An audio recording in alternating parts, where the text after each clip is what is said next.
23 IIT आहेत आणि त्याच्यामध्ये एकूण 18,000 सीट्स आहेत. त्यापैकी 7 ज्या IITs आहेत त्या जुन्या IITs समजल्या जातात, की मुंबई IIT, कानपूर IIT वगैरे अशा. त्याच्यामध्ये 8,000 सीट्स आहेत आणि या सीट्ससाठी साधारणपणे 15 लाख मुलं बसतात. 15 लाख? हो. त्यामुळे ओके. तुम्ही जर हिशोब काढलात तर 100 पैकी एका मुलाला IIT मिळते. ओके. 200 पैकी एका मुलाला 7 मधल्या IITs मिळतात.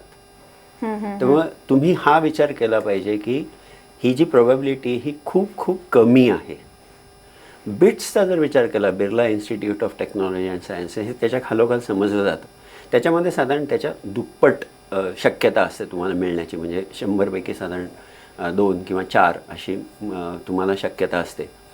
पुण्यातली COAP जर तुम्ही बघितली तर COAPमध्ये इंटेक जो आहे वर्षाचा तो 1,000 मुलं ते घेतात दरवर्षी. त्याच्यासाठी CET असते, त्याच्यासाठी साधारण 6 लाख मुलं महाराष्ट्रातनं बसतात.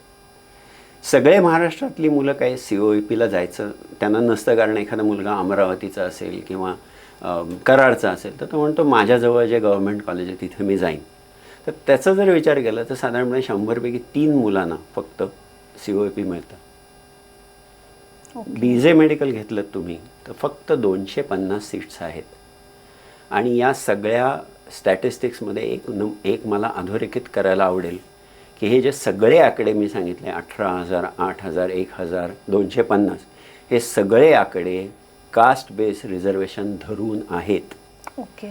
त्यामुळे या सगळ्याचाही विचार पेरेंट्सनी, मुलांनी करावा